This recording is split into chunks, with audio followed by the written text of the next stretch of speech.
Christians, I am going live with my sister, Michelle White. And Michelle White, not only is she my sister here, and I met her on TikTok, but she is the author of this book called My Back Pages. So what we decided to do was what Michelle has agreed to do, was to let me sort of interview her, let her give you her testimony of the Lord Jesus Christ and what he's done for her, and also share her background. And so I'll be asking her a lot of questions, and we're just going to have a casual conversation. And I'm going to take a lot of my questions from her book. And hopefully, she won't have to give up too much. But anyway, the whole idea of it is to just have another way for us to be able to communicate, and for everybody to be able to communicate what the Lord has done for them and how the Lord brought them to himself. So that being said, my first question for Michelle is, how did we get here? You're a Christian now. Mm-hmm. You love the Lord. I know this. But when we talk about testimonies, the main thing is that we want to understand is, what did you come from and how did it lead you to where you are now? So you can start that question however you want. That's a big question. Ready for all this? Yes, I am. Okay. Well, I was born in Burbank, California. My dad was lead guitarist for the Byrds. Mm-hmm. And he was on the road a lot. We lived in big houses. And it took a toll on my mom and dad's marriage. So they kind of was going through a verbal separation where she took us to her mother's house, and my grandmother to Kentucky, which was total culture shock for me. I was like 7, and the Byrds did their last tour overseas, and they came back, and the Byrds broke up, and he was at a nightclub in Palmdale with his brother, and a Japanese woman come flying out of nowhere going 75 miles an hour and knocked him out of his boots. And he went so many feet up in the air and landed on his head. They said when they got to him, he was just nothing but a bag of bones. He was he was knocked out, and they were trying to do CPR on him till the ambulance got there. By the time they got him to the hospital, he passed away about an hour later. Wow. Now, how old were you at this time? I was 7. And I'm assuming you have sort of were you there? No, we were in Kentucky at the time, and my mother got a call at 2:00 in the morning that to fly out to LA as fast as possible. And she got out there, and he was passing. Do you recall how it affected you when it happened? Yes. As young as I was, it's funny because I just remember I knew something was wrong. And my family didn't talk about much. They kept adult things with adults and really didn't. I just felt that. I felt something was wrong. I wanted to go with him. Mm-hmm. And I was mad because he left at 4:00 in the morning and I wasn't packed to go because I was a daddy's girl. And for some reason, I was clinging on to him, And so when they told me about it a week later, my mom had flown out there and went to the funeral. I didn't even get to go to the funeral. And my aunt sat me down in a chair, my mom's sister, and told me that he died and went to heaven. Well, my grandfather had died like 2 years prior to that, and he had been living with us. So I knew what death was. So when she said that, I just had a fit. I had a meltdown. It crushed me. So your dad So he was. I'm assuming he was the breadwinner of the family, or was your mother working, or what? Well, What was that situation?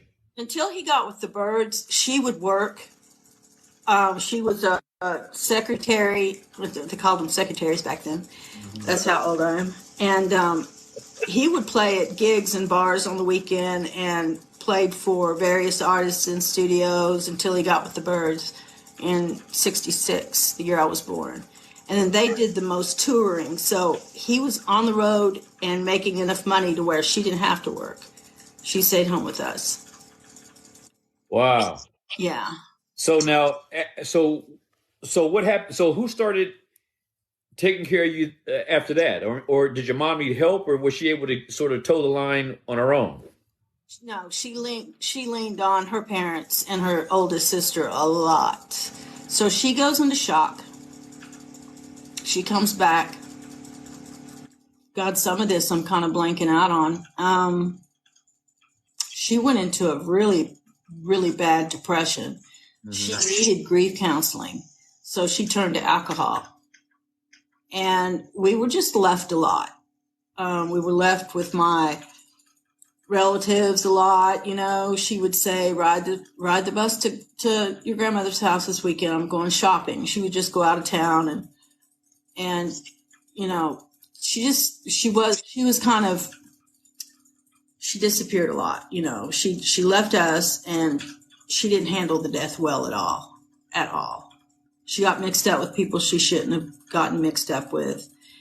And so, you know, they handled taking care of me and my brother, and she had a car accident. Your She mother had had a car accident. she had two car accidents. Okay.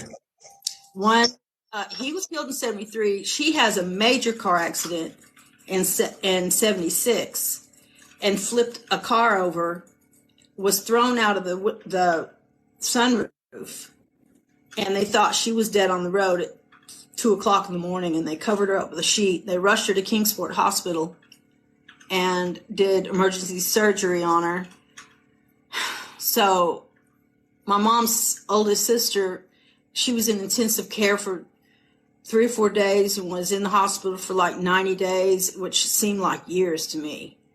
So here we just lost our dad, and then we're dealing with our mom being, you know what I'm saying, just not Right. being present, and then getting into this major car accident. So she had to be rehabilitated after that.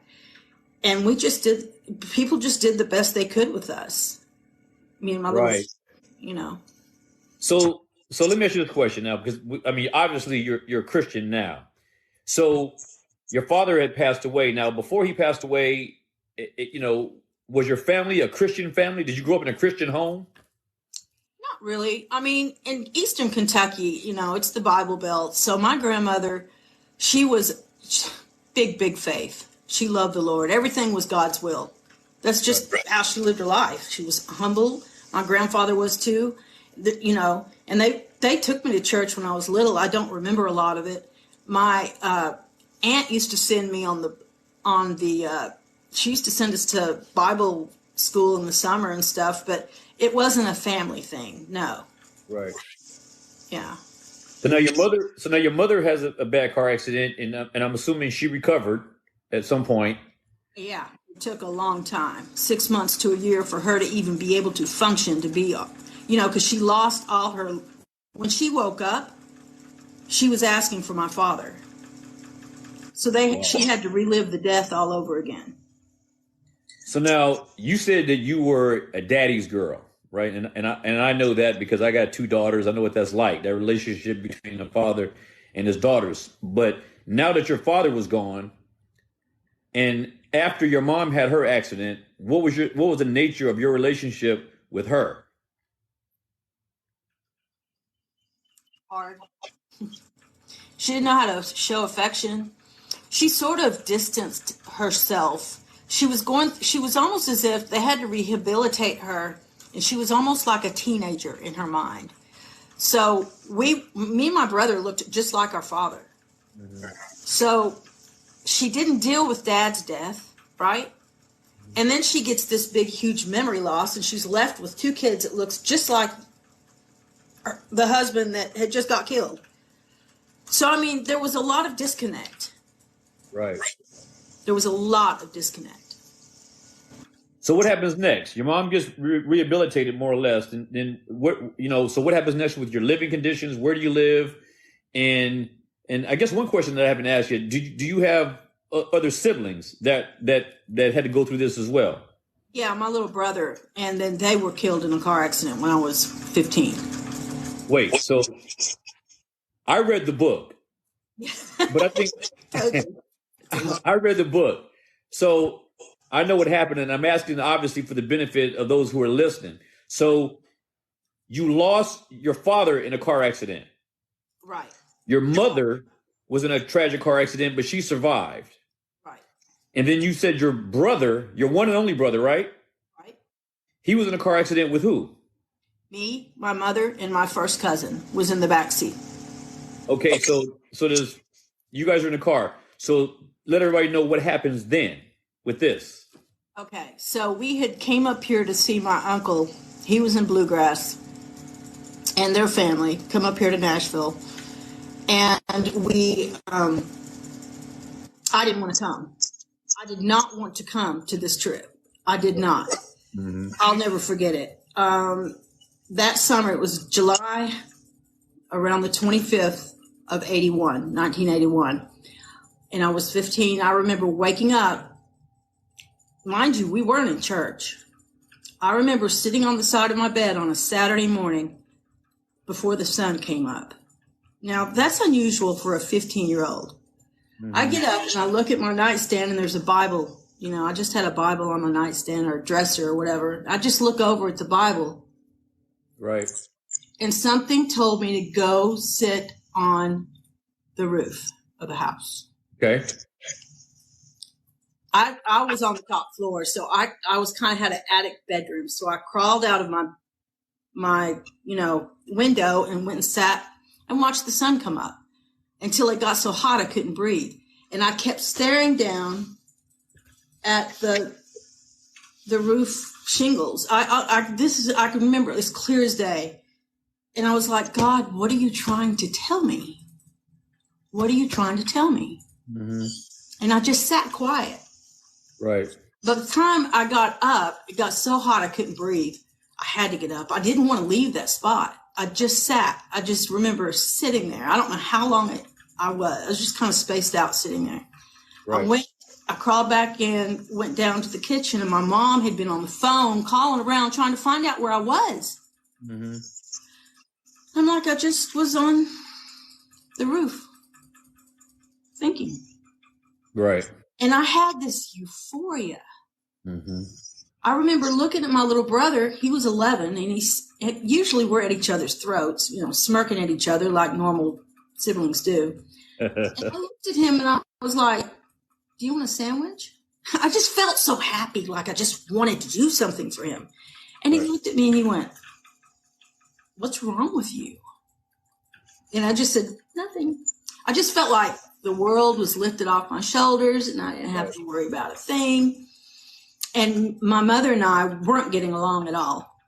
Mm-hmm. And she said, I'm going to hurry up and get ready if you want, because we've got this counseling meeting at 10:30. Right. It's like, we don't have to go. There's no sense. Go ahead and cancel it. She said, really? Are you sure? I said, yeah. I said, everything's fine. Everything's going to be fine. That's just all I remember, is just knowing that everything was going to be okay. Right. 2.5 weeks after that, we had came up to Nashville. Right? We stayed about a week, went to the wave pool, went and saw a movie. And that song, Endless Love, that movie, we went to go watch the movie. So the song was playing on the radio all the time. Right. We all got packed up back to Kentucky. She got we drove a new VW Rabbit at the time, 1981. Those were big. In the car is you, your mother, your brother, and who else? My first cousin. He decided to go back with us. All right. So you guys get in the car. So we all get in the car and we're coming back to go back to East Kentucky from Nashville. It's about a 5 or 6 hour drive. Right. And we get ready to go back, and we're just driving. I just remember getting really sleepy, and me and my brother had been arguing about a t-shirt. We stopped to use the bathroom. They switched sides. My brother was sitting behind her on the driver's side. I was sitting in the passengers. My cousin decided to sit behind me. Okay. Got back on the road, and it had started raining. It was really cloudy, and we were on a big 4-lane interstate. Well, 6, 8-lane, whatever. Okay. And it was really cloudy. And all I remember, last thing she said, we had been arguing. She said, "Michelle, you know we love you." She patted me on the knee, and I was just like, whatever, you know. So I had taken some Sudafed. I was sleepy, so I turned around to go to sleep and take a nap. And all I can remember is hearing shrieking brakes and being thrown up against the dashboard. I wake up. I'm trying to wake up. I was knocked out. I just remember the stillness in the car. I could remember my first cousin starting to move back there. But I felt nothing but death on this side. I knew if she was in another car accident, she wasn't going to make it. Okay. So all I can remember is hearing the ambulance come up behind the car, and I'm trying to wake up to see my mom. And I remember this hand doing this. "Come here, don't. Let me see your eye," because there was a little cut right here. And he's like, "No, no, no, no, no." And they kept pulling me, and I kept trying to turn around. It had destroyed that whole driver's side because we had ran into state equipment going like 55, 60 miles an hour, just a head-on collision. It completely cut the whole half of that car, slammed her up against the steering wheel, and it mangled my brother. So they're trying to pull us out of the car. And I'm crying. They said I was in shock, but I remember it. My mom, "Are they okay? Are they okay? Are they okay?" And they kept pulling me. And I walked behind the car, and I just kept fighting them. And I turned around, and I saw her arm laying on the ground. You saw your mother's arm Laying on the ground. And they just detached from her body. Detached from her body. And then they put me in the ambulance. They put me and my cousin in the ambulance. And my cousin said, and I do remember this vaguely, we got in the ambulance, and I just remember grabbing his arm, and I said, "Lawrence, don't you leave me. Don't leave me. Don't ever leave me." Like that. I was just, he's 10 years old, so he's like, I won't. And so we get to the hospital, and I kept telling myself, they're okay. They're going to make it. I hear another ambulance. Where's the other ambulance? I kept asking for the other ambulance because I didn't want to face that they were gone. Right. So I can remember being wheeled down. I look up, and there's a big black lady. She looked over at me. I said, "Where's the other ambulance?" She said, "Honey, just let it go. Just let it go." So who was in the other ambulance? Who were you expecting to be in the other ambulance? I expected them to be pulled out of the car to come to the hospital with us. That's what was in my head. I didn't want to face the fact that they were gone. So in this car accident, your mother's in the car, your first cousin, your brother, and yourself. So you survived, and your cousin Lawrence survived. With Bruce. So you lost your mother and your brother in this accident. Yes. Now, how long after your father passed was this? Okay. He was killed in 73. She has the major car accident in 76. We almost lost her. And then they were both killed in 1981. Wow. So both parents are gone. Your one and only sibling is gone. Yes. And you were in the car and you saw this. And at this time, how old are you now? 15. So by the time you were 15, your mother died, your father died, your brother died, and you're the lone survivor. Yep. Left behind. That's what it felt like. I was just left behind. You know, it's I can't tell you, you know, there's no way I could tell you that I understand, because I don't. And I know that when we look at people and we have these relationships, and we can develop ideas about a person without, and we can develop ideas that may not necessarily be positive. We might think this person is strange or this person is weird, and yet we have no idea what they went through. Right. Now, for those of you guys who just got in, I'm interviewing Michelle White. She's the daughter of Clarence White, who was the lead guitarist for the Byrds, for those of you who are old enough to remember the Byrds.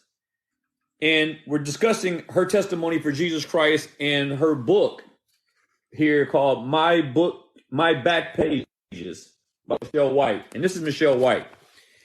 I read her book a week or so ago on a trip, and I wanted to interview her and have her give her testimony here live to people, because I think it's important not only to know how she came to Christ, but to know what the Lord, had to do to bring her to the place where she is now with him. You know, and when I read this book, I cannot imagine living through what Michelle has lived through. So now she's 15. You're 15, Michelle. Your mom has died. Your brother's died. Your dad has passed away. And we didn't even talk about your grandfather, because that's when all this started, right? Or was that later? My grandfather that had died before my dad? Right. Yeah. Yeah. Because when I read the book, that seems to be when everything started to happen. Because I made a note in the book that this is where everything began, when the grandfather died. So now grandfather's gone, dad's gone, mom's gone, brother's gone. You're 15. So now what? What happens to you next? Okay, so I was numb. And I remember it was summertime, and by fall I was guilty for watching the leaves change because they weren't here. I was feeling all these grief feelings and waves of sadness and grief, but I didn't understand them. I was never even so much as given a book on grief. Like, no counseling, nothing, just comments like, they were worried about me. I had no choice but to live with my mom's sister. Mm-hmm. And we really didn't get along. We weren't close. So I ended up just setting up my little bedroom and shutting the door. I hung pictures of them up all my windows, and I would listen to albums for hours. I kind of dealt with it as best as a 15-year-old could deal with it. Like, I don't remember ever really being angry at God, but I was. I didn't want to be, but I was like, why couldn't I have been gone too? Why couldn't I have went with them? So your thing to God was, why did he? So you had what most people refer to as survivor's guilt. Is that a good assessment? Bad. Yes, I got bulimic. I rebelled. I started drinking. I started sneaking out of the house. I didn't want to live there anymore.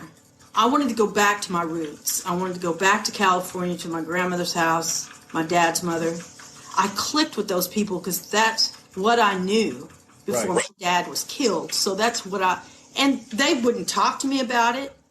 They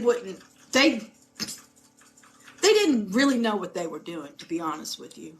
Right. And being in the mountains of Pikeville, you know, I don't know if you're familiar with that rural area, but there was nowhere to get me counseling. And they were more concerned with my mother's estate than they were for my mental health. They kept saying, if you keep making, because I was going through this bulimic thing where I was making myself purge for a year. And they would tell me, you need to stop that because it's going to cost a lot of money for us to send you to a hospital for that. So you just need to stop it. Now let me interrupt you for a second, Michelle, and ask you a question. So let me ask you a question. You obviously had some tragic experiences in your life, right?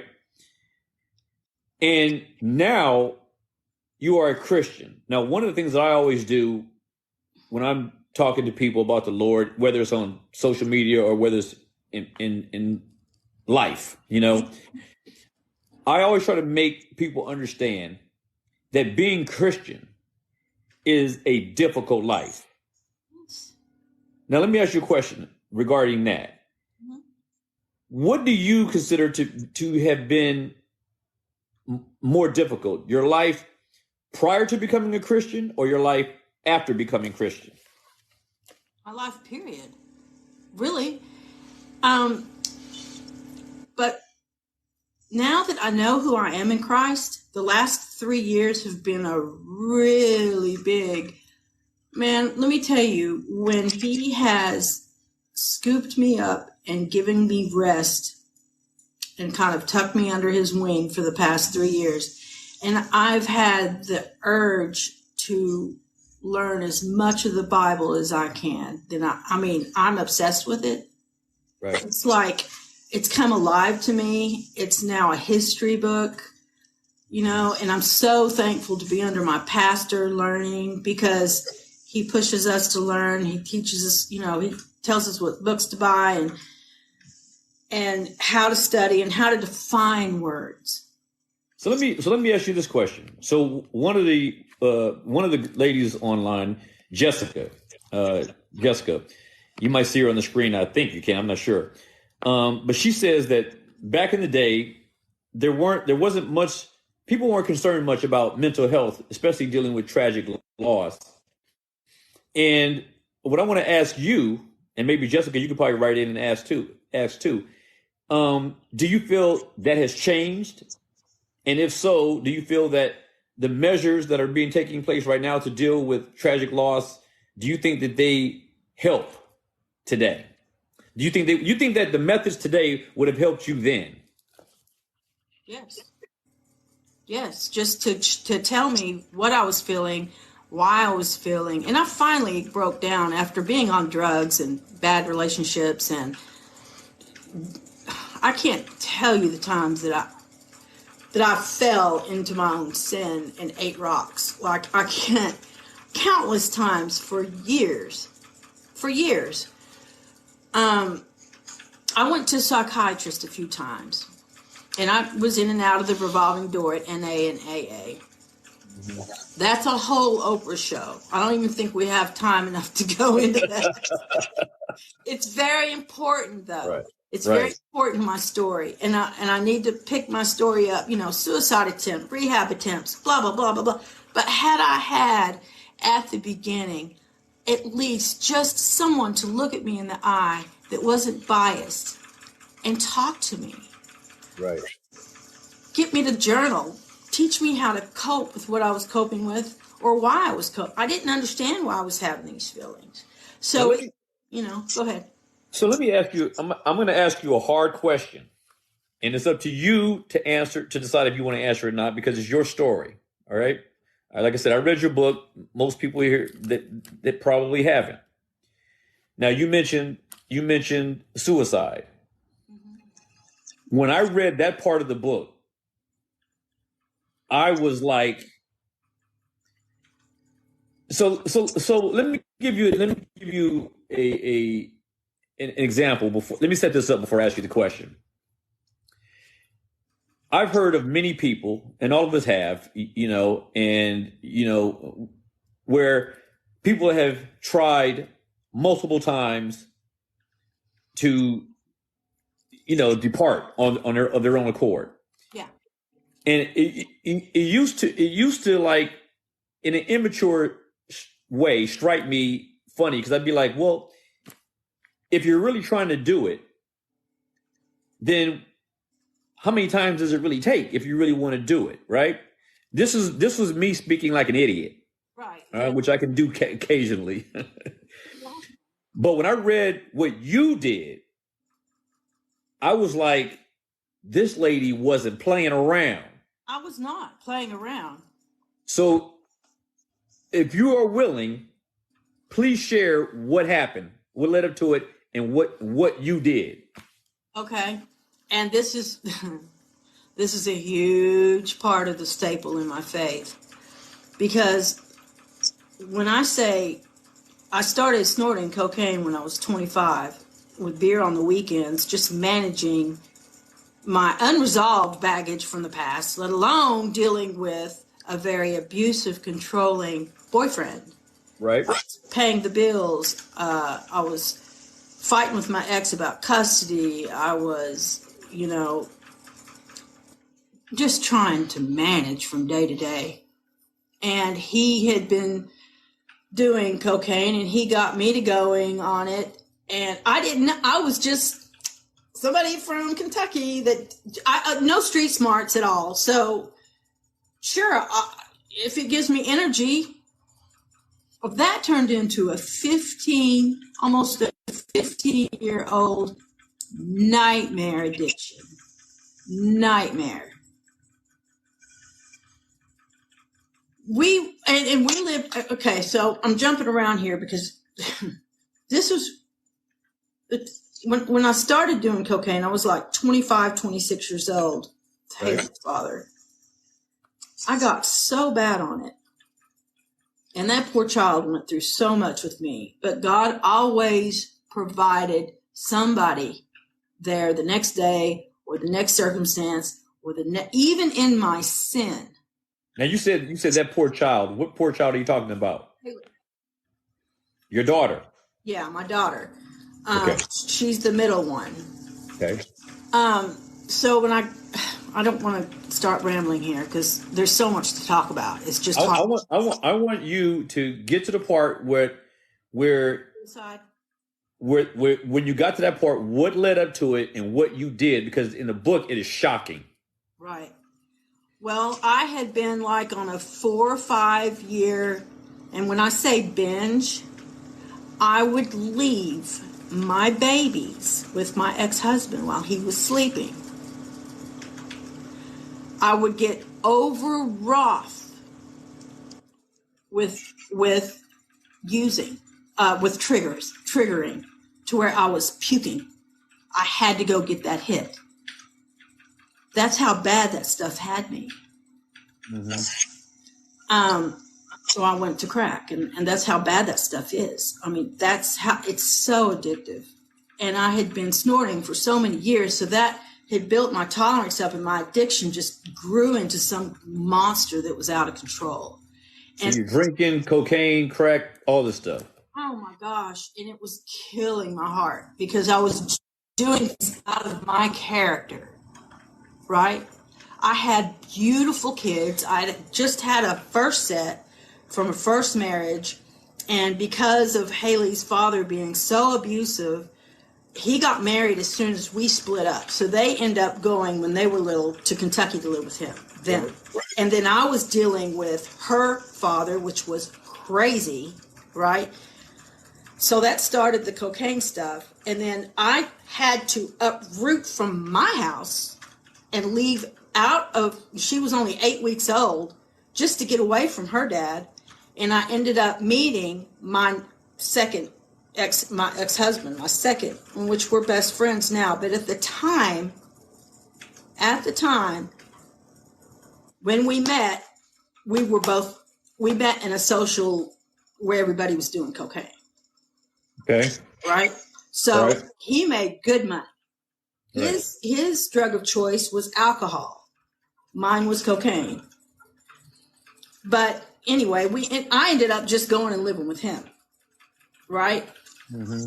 I was fighting the urges really bad. I'd never been to an AA meeting, never heard of them before in my life. I was a hairdresser at the time. It was just killing me what I was doing. I was just out of control, and I was trying to white knuckle it. And I had come home from a binge, and I'm talking about almost about a year and a half, 2 years, where he didn't know what to do with me, and I didn't know what to do with myself. So you come home, and then what? I had come home. I'd been out all night, 3 or 4 night binge. He had Haley, and she was like 2.5 years old. I come home, and he used to get violent with me.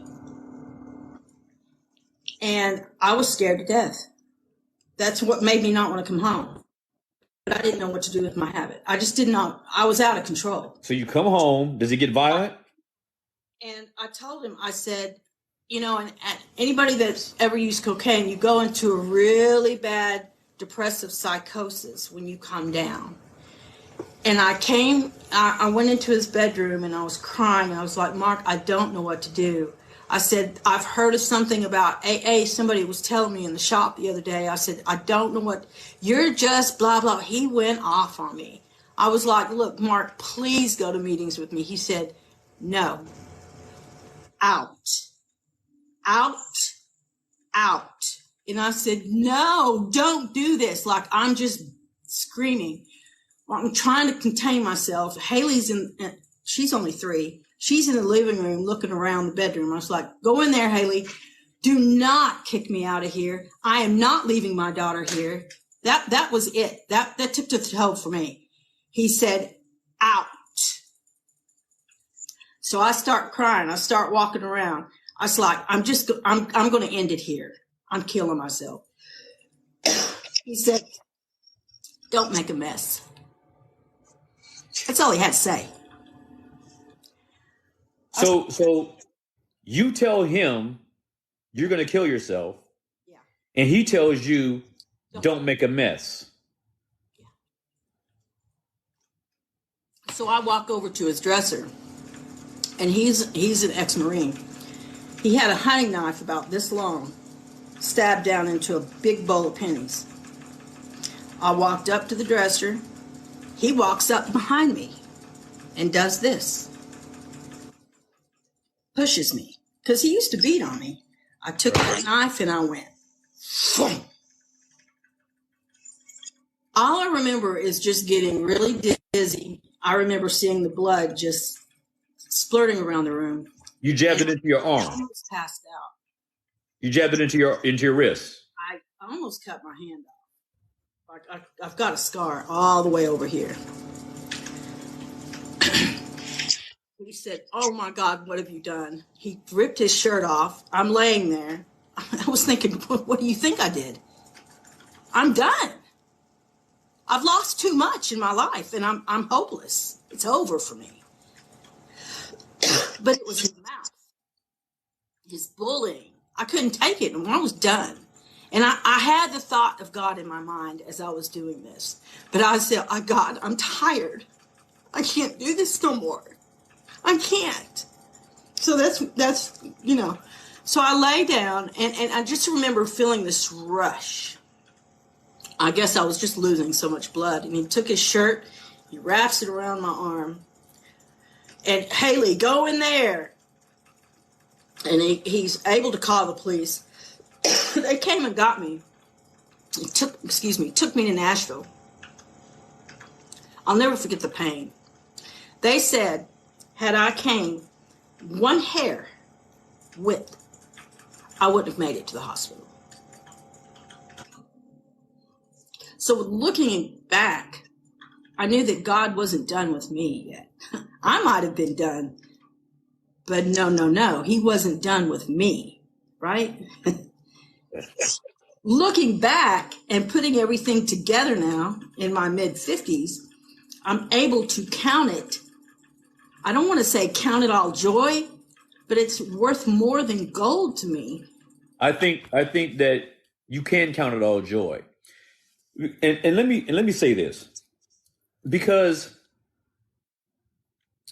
one thing that I can't stand and you know this, you've heard me plenty, you know, one thing I can't stand is when Christians tell other Christians that we are not in tribulation. Oh, no. When I read your book, from the time you were 7 until close to your 30s, all I saw was tribulation. Yeah. The anguish, the pressure, the affliction, the betrayal of your soul. And this is all going on. And for people to say, no, the tribulation that's going to happen is a 7-year window period in some future time where Christians won't even be here. So what you're going through now is not tribulation, is what they're telling you. Yeah. So what I'm telling you, sister, is that looking at the thing, and there's no way in this life we can get through everything your book says, because I've read it. It's insanity. So for you to be here, willing to say and share what you are sharing, I commend you, sister, because it is hard to go through these things, number one. And number two, it is hard to be transparent about having gone through it. And so ever since you and I started talking, you have been nothing less than the craziest blessing to me. And when I read your book on my little trip that I just took, I was like, how is this woman functioning? Tell us, how are you doing it? God. When people look at me, and I've told them, you know, isolated times in my life, I've had to tell them where I came from and what happened to me. They look at me, they're just stunned with a glazed look. How did you? It wasn't me. Left to my own will of the flesh, which is the bondage of sin. Even when I, you know, this is the thing, and it's hard for me not to lean into Calvinism and Tulip in the perseverance part, because even in our worst sin, if he's not done with us, he's not done.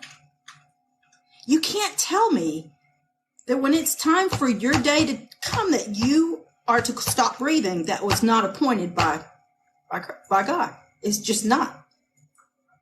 He's the author. He's the finisher. This is the only thing that makes sense to me. So let me ask you this question.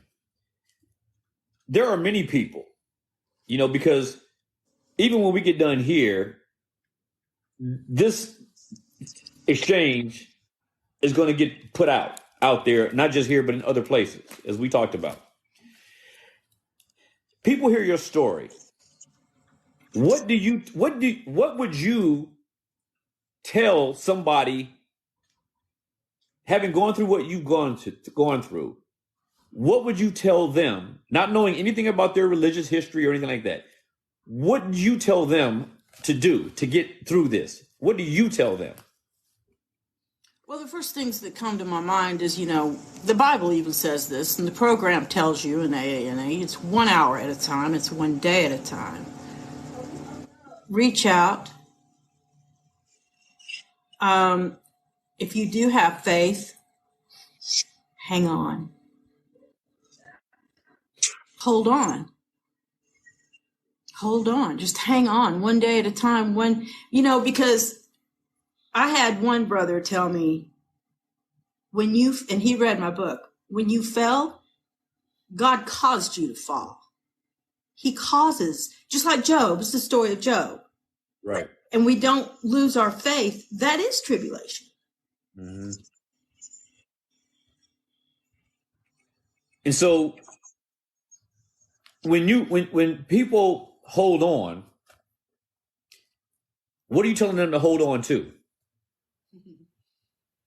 Hold on to just to the moment, and just instead of,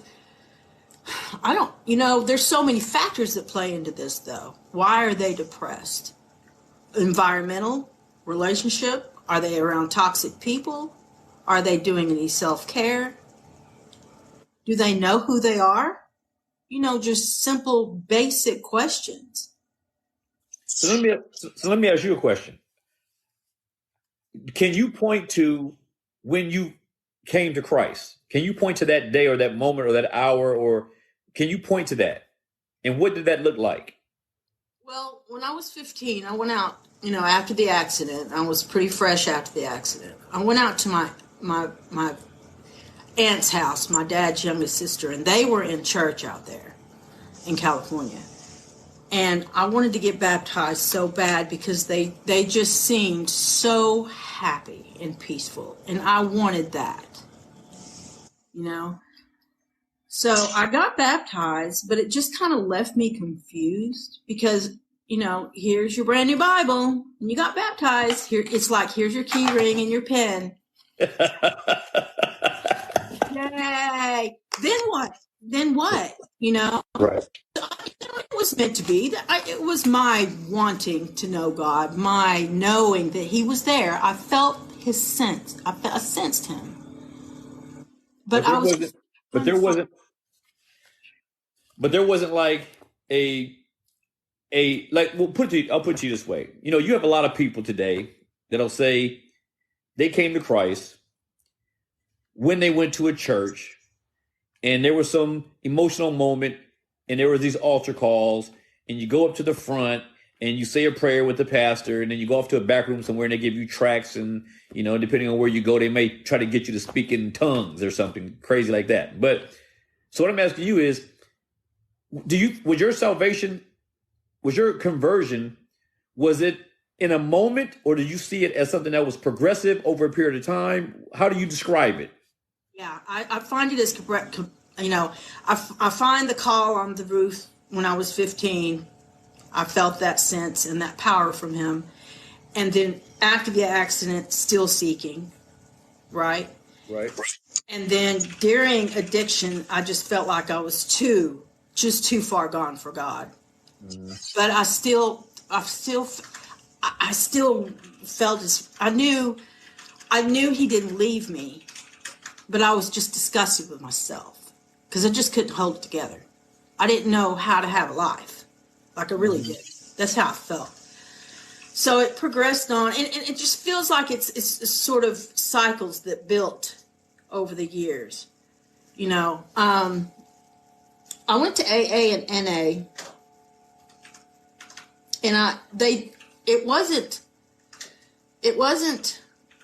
God-based. It was more like, as soon as it was good. It's good to pick you up off the floor and get you on your feet, but as far as sticking around those walls, they're great for a little while, but I wanted spirituality. What did you think spirituality was? What did you think spirituality was in your mind at the time?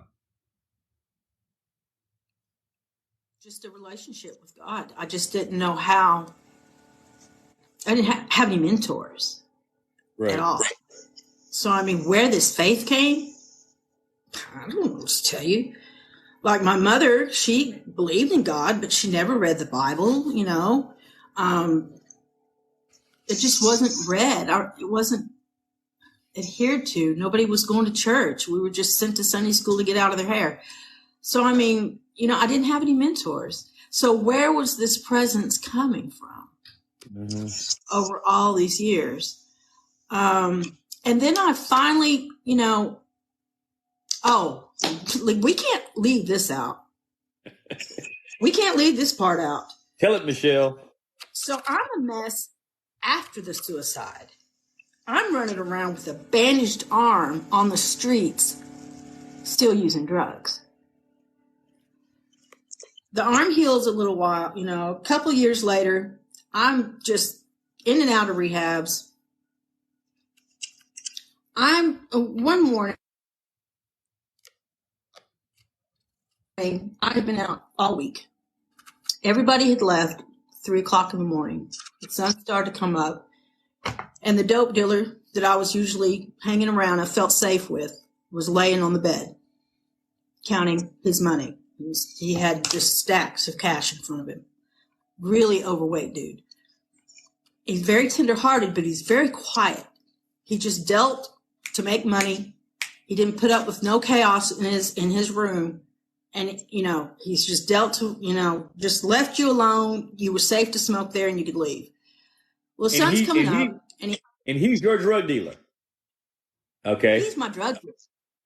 Right. The sun's coming up and I'm over there in the corner sitting, just sobbing, as quiet as I could. And I guess he heard me. He said, "What are you crying for?" And I was like, "Are you kidding? I'm going to die like this." I said, "You see me went to rehab. You see me come back. I always end up drifting back in here." And he said, "Yeah." He said, "I used to be addicted too. Really bad. Now I'm addicted to making the money." He said, and I got really paranoid one time and I almost shot somebody. He said, "Can you get me a cup of water?" And I said, "Sure." So I got up and I got him a styrofoam cup of water and I carried it over to the bed and I look and he's got a Bible laid out in front of him. Your drug dealer breaks out a Bible. And I promise. He's got this Bible in front of him, and he a big dude, and he had this Bible open. He said, I just kind of glanced down. I put the water on the end table, and I just stood there, and he said, "Do you believe in Jesus?" Yes. Your drug dealer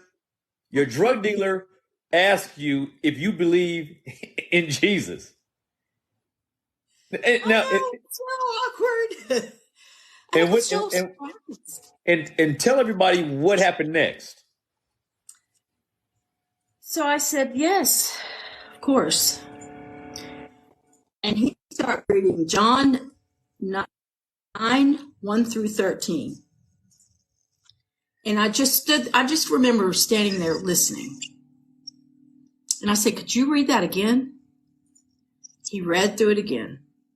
And I had my eyes closed, and I just pictured Jesus in a cloak walking out of a doorway. And as soon as he got to the end of that verse, it says, and they called the man they called was Jesus. I remember opening my eyes. I looked outside the door, the motel window, and I said, "I will never have to use again." And have you? No. Never looked back. Never had a using dream. So the last person to see you use was your drug dealer, and he was the one who opened up the Bible and recites John chapter 9:1-13. Yes, sir. Your drug dealer. My drug dealer. Now let me say this real quick, because I've been watching some of the messages and I've been reading the messages, the notes from Pastor Mike Lewis. I don't know if you know him or not, but he's a brother that's been commenting here, and I love what he's been saying, because he says he says the problem with churches today, there are no mentors. And he is so right. Churches today don't give a crap about anything, excuse me, everybody, but they don't. Generally speaking, and I'm not talking about all churches, I'm talking about most of them. Mm-hmm. They care about putting people in seats, making sure that plate passes by them. But churches are supposed to be places where people are accountable to one another. The fact that the only person that sounds like, from what we've been talking about, that has done anything to share with you, anything from the Word of God, has been your drug dealer. You never know who you're entertaining. But here's the thing. I mean, think about this. And Christians, everybody listening, and feel free to comment. Now, think of this for a second. You go to a church, and people in church tell you nothing. They just want you to come down there and put money in the box. They can't give away what they don't have. You know, And then you're sitting with your drug dealer, and he's the one that tells you to look at the Bible and to get you to focus on the Bible. And he's the one in whose presence you decide, after engaging with him, that you are no longer going to be using. He's the instrument that God used to bring you to himself in a more full way. Complete way. Yeah. Complete. And like Margot said, God used him. Yes, he did. And you have never used since that day. I never had to fight with cocaine again, ever. I never had to pick up another beer. My life changed. You need to write a book. Oh, wait, you did. I need to add to it too, because I still ate rocks a little bit after that. I mean, I had my falling away moments and my cycles of getting back out in the world. It wasn't half as nothing like I'd been through. Right. I knew my limitations, but I knew God wasn't happy with me, and he lets you know. He chastises you. You know it. Right.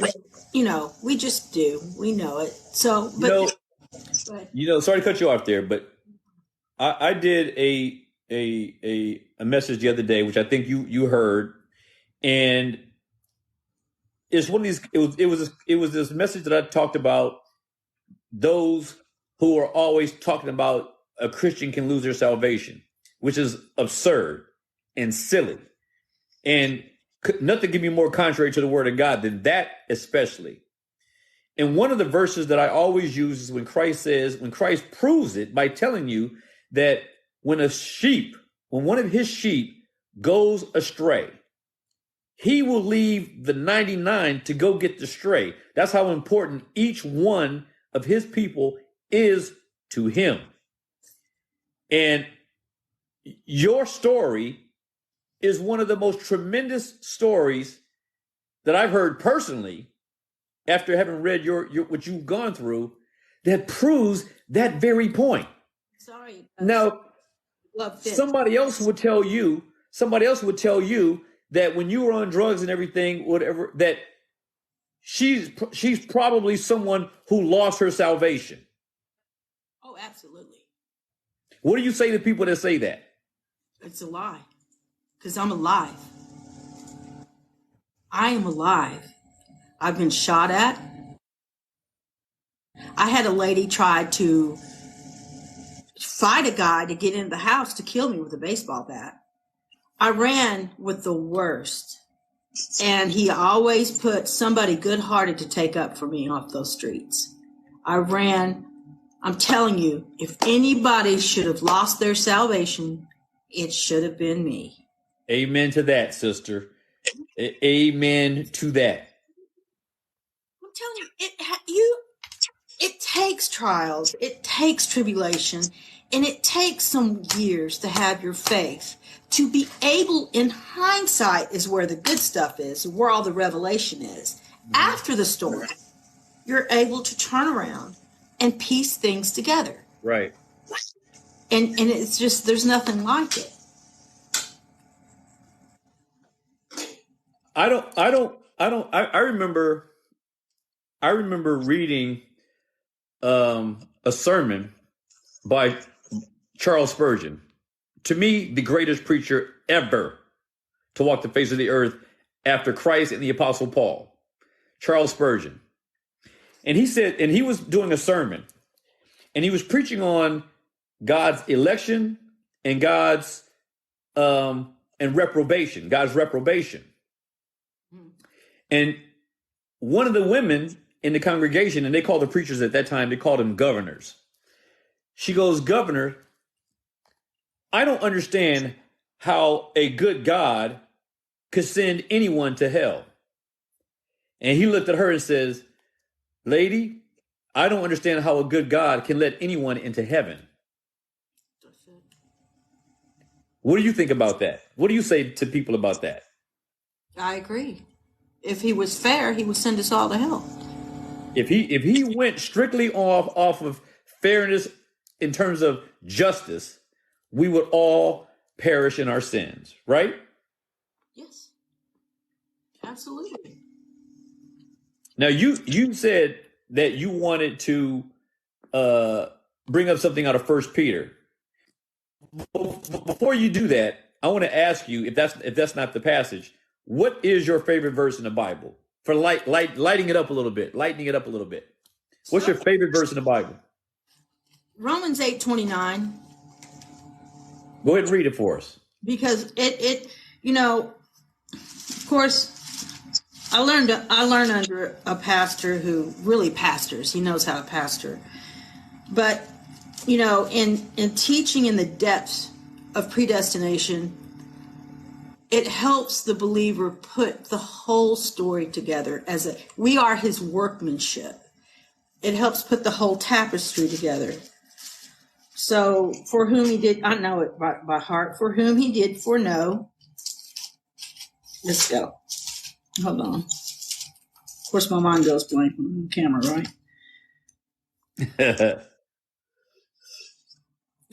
Okay. Romans 8:20. I've got this marked up so bad. For whom he foreknew, he also predestined to be conformed to the image of his Son, that he might be the firstborn among many brethren. And then he goes in to say how God causes the bad to work for good for those who love him. Paul. That's right. That's right. I think it's so important for believers, especially baby Christians, to get that. To get that in their mind and to kind of meditate on that verse, and everything else falls into place. This is why I like 2 Peter, because when I first got back in 2020, just hardcore, everybody did really. In 2020, a lot was going on. I love my pastor, and he brought out being 7, right? 7 is the perfection and complete number of God's. Right. And so when I first, I had doubts. I was like, I'm just now getting back in. Look what you've done to me. And look how I've acted. Right. I've had my moments. But I promise, I can't see how someone can lose their salvation. He doesn't lose one. He won't lose one. It's all proof of that. It's all throughout the Bible. 2 Peter 1:5-10. And this is my staple verse. Okay. But also for this very reason, giving all diligence, add to your faith 7 things. Virtue, to virtue knowledge, to knowledge self-control, to self-control perseverance, to perseverance comes godliness, to godliness brotherly kindness, and to brotherly kindness love. And for if things are yours and abound, you will be neither barren nor unfruitful in the knowledge of our Lord Jesus Christ. So I said, okay, knowledge. And once you start studying and adding to your knowledge, and you've got the faith, all this other stuff starts to fall into play. And your urge to learn the Bible grows. It's become my passion now. Right. This is my addiction. I don't need a relationship. He's provided. One of the listeners, his name is Rocky, or her name is Rocky. I can't tell. Because first of all, I'm half blind anyway. But anyway, Rocky asked, what verse was that you just read? Oh, 2 Peter 1:5-12. And that's just my favorite, because that's how we seven our faith. Right. There's 7 churches in Revelation, 7. They've come to perfection in their faith. Right. We're not perfect, right? Mm-hmm. We're always going to be bound in this flesh. And right. I love how Paul expounds on that. Excuse me, that was 2 Peter, what was it? 1:5-10. 2 Peter, chapter 1. 1:5-10. 5-10. I'm writing it down for Rocky. I'm going to put it up on the screen. Yeah, I just hold on to that. That's dear to my heart because I was like, add to your knowledge, and everything else falls. I mean, it just becomes a snowball effect. Right. Right. And Jessica wrote, she says, we have been sanctified. We are being sanctified, and as we are being perfected.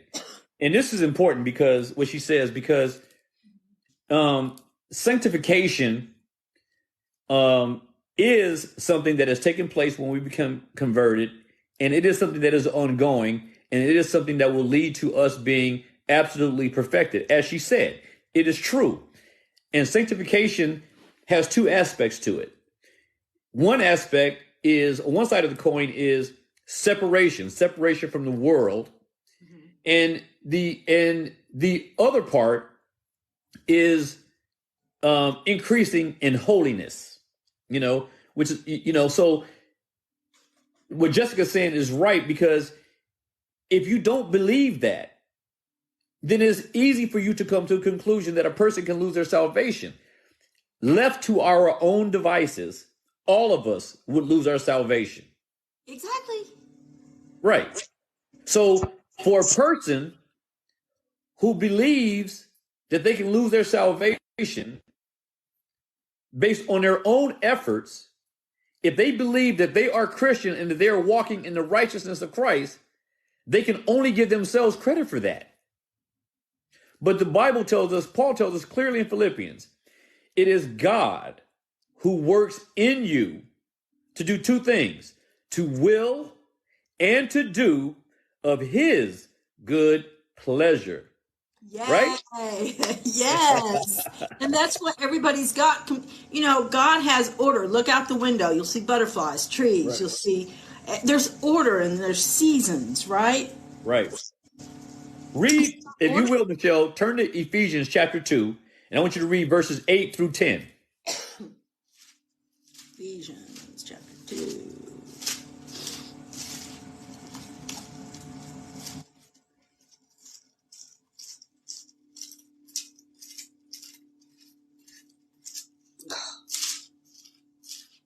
You got it? Almost. Ephesians chapter 2, 10. Verse 8 and 10. 8 through 10. Okay. I love Ephesians. For by grace you have been saved through faith, and that not of yourselves. Okay. It is the gift of God, not of works, lest anyone should boast. For we are his workmanship, created in Christ Jesus for good works, which God prepared beforehand that we should walk in them. God prepared beforehand even the works that we are to do as Christians after we've been saved. So we've been saved by grace through faith. And then we are now God's workmanship, created in him unto good works that he works through in and through us in this world. And that is how he governs this world. That's how he governs. This is how he governs. And it may take you forever to figure this thing out, but once you start, and the big thing for me too was to try to unprogram the free will thing, because I just didn't understand. What do you mean we don't have free will? There's no such thing as free will. What is free? It took me a while to get that. But I go back to my grandmother, man. She used to look at me and say, and then she would be like so humble, you don't question God. Right. Everything is of his will. And she was old regular Baptist. So now we'll wrap it up, and I'm letting you have the last word. What is your last word to everyone listening here who has heard your testimony and who will hear this after I get done with this? What is your last word to us now? What do you want us to know about you? What do you want us to know about whatever? Tell us. I guess the highlight of this story is you never know who you are entertaining. Messengers can be people.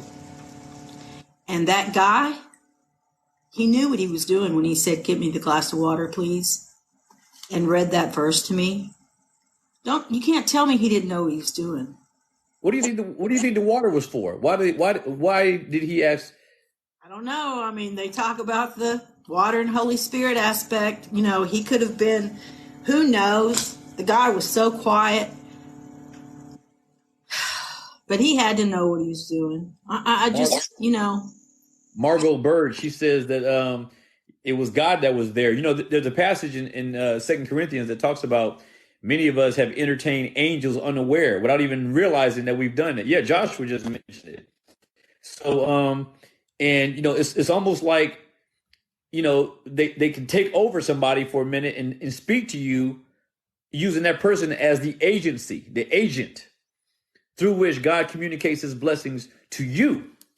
Indeed. You know, but you know, I could not have been more blessed and honored than to have you be the first person I interview.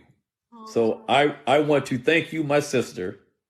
I love you dearly. And people don't know this, but in August, you and I are going to have some fellowship together. I'm coming to Nashville to see you. And my brother Joshua here, I went to see him in Knoxville, Tennessee. So one of the things that we're trying to work out is that for all of us to go to your church in August when I come out there to see you on August 3rd. Yeah. So I can't wait. And you are, I'm hoping that everyone who is listening was blessed as at least as much as I am. The name of the book, for everybody who didn't catch it, is Michelle's book, My Back Pages by Michelle White.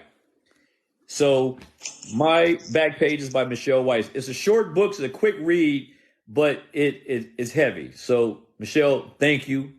May God bless you. And I look forward to continuing with you on the battlefield of faith. Yes, sir. God bless you. And you know what I always say at the end of my messages? Do you know what I always say? Be provoked and be persuaded. God bless you, sister. Let's go.